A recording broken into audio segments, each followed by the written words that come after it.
નમસ્કાર ખેડૂત મિત્રો, આજે આપણે પેટલાદ તાલુકાના પારજ ગામમાં અગ્રણી ખેડૂત ચિરાગભાઈએ ચાંગા ગામમાં ડાંગર કરેલી છે.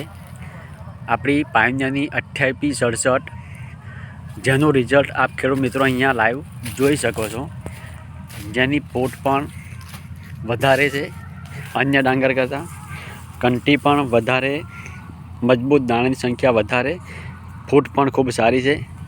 અને દરેક જગ્યાએ આમ જોઈ શકો છો તમે ખેડૂત મિત્રો કે અહીંયા ડાંગર ખૂબ જ સરસ છે. બધી રીતે ઘાસચારો પણ ખૂબ સારો મળી રહ્યો છે ફાર્મરને, અને એનું રિઝલ્ટ પણ ખૂબ સારું દેખાઈ રહ્યું છે. અને ખેડૂતને એટલી આશા છે કે મિનિમમ એવરેજ લેવલ પર જોવે તો 80થી 90 મણનું ઉત્પાદન મળવાની શક્યતા છે એવું કહી રહ્યા છે. તો દરેક ખેડૂત મિત્રોને મારી નમ્ર વિનંતી છે કે પાયોનિયરની 2867 ડાંગર લગાવજો. જય હિન્દ, જય ભારત.